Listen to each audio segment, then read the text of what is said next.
പ്രഭേദങ്ങോട്ടാ? ഒന്ന് DGP കാണാൻ പോവാ. എന്തിനാ DGP കാണുന്നത്? നന്ദന്റെ കാര്യത്തിന് വേണ്ടി ഇനി ഞാൻ തന്നെ അങ്ങ് ഇറങ്ങാൻ പോവാ. മറ്റുള്ളവര് പറയുന്നത് വിശ്വസിച്ച് വീടിനകത്തിരുന്നിട്ട് എന്റെ മോനെ എന്നേക്കുമായിട്ട് നഷ്ടപ്പെടാൻ എനിക്ക് വയ്യ. അവന്റെ ഭാര്യ MLA, അച്ഛൻ മുൻ MLA, വലിയ രാഷ്ട്രീയ നേതാവ്, കുടുംബ ബന്ധു ഒരാളുള്ളത് ഒരു ജഡ്ജി. അവരാത്മാർത്ഥമായിട്ട് വിചാരിച്ചാൽ അടുത്ത നിമിഷം നന്ദനെ കണ്ടെത്താം. പക്ഷെ ഇവിടെ നടക്കുന്നത് എന്താ? 3 പേരും കൂടി എന്തൊക്കെ ആലോചിക്കുന്നു, പറയുന്നു, തേരാപാര നടക്കുന്നു. ഞാൻ എന്തെങ്കിലും ചോദിച്ചാ പറയും, നന്ദനോ ദാ ഗേറ്റിലെത്തി, ഇനി അകത്ത് കയറേണ്ട താമസമേ ഉള്ളൂന്നു. താനൊന്ന് സമാധാനിക്ക്, നന്ദൻ വരും. വരും. ചന്ദ്രമതി കേട്ടോ, ഇവര് പറ്റിക്കുക. അവൻ കാണാമറയത്ത് തന്നെ നിൽക്കുന്നതാണ് ഇവരാഗ്രഹിക്കുന്നതെന്ന് തോന്നുന്നു.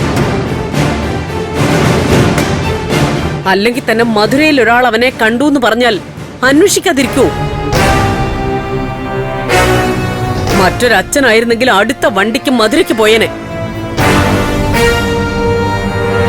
ഇനി നിങ്ങൾ അവനെ അന്വേഷിക്കോ അന്വേഷിക്കാതിരിക്കുകയോ ചെയ്യും. പക്ഷെ നന്ദനെ കണ്ടുപിടിച്ചിട്ടേ ഞാൻ ഇനി വിശ്രമിക്കൂ. ചന്ദ്രമതി വാ. പ്രഭ, ഈ കാര്യത്തിനാണെങ്കിൽ DGPയെ കാണാൻ പോണ്ട. സിദ്ധു ഇനി എന്നോടൊന്നും സംസാരിക്കണ്ട. പ്രഭ, എന്താ സിദ്ധു ഇത്? സിദ്ധു ഒട്ടും അന്വേഷിക്കുന്നുമില്ല, പ്രഭയൊട്ടും അന്വേഷിക്കാൻ സമ്മതിക്കുന്നുമില്ല. സിദ്ധു അന്വേഷണം ഉഴപ്പാണെന്നൊക്കെ പ്രഭ പറഞ്ഞപ്പോ പ്രഭയുടെ തോന്നലായിരിക്കുമെന്ന് ഞാൻ കരുതിയത്. ഇപ്പൊ മനസ്സിലായി, നന്ദനെ കണ്ടെത്തണമെന്ന് സിദ്ധുവിന് ഒരു ആഗ്രഹവും ഇല്ല. നിങ്ങൾക്ക് വേണ്ടെങ്കിലേ, പക്ഷെ നന്ദന് ഞങ്ങൾക്ക് ആവശ്യമുണ്ട്. ചന്ദ്രമതി പറയുന്ന കേൾക്ക്. പ്രഭ നിക്ക്.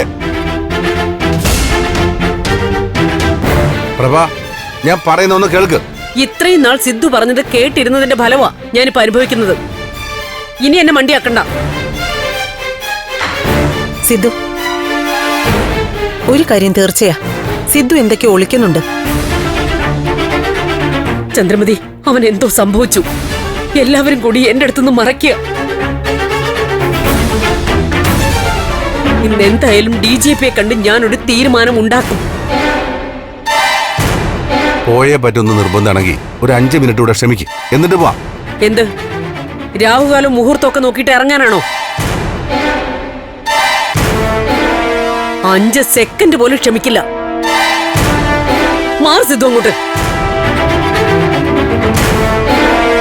ഓരോ മുടന്തൻ കാരണങ്ങൾ ഉണ്ടാക്കി തടയാൻ നോക്കണ്ട.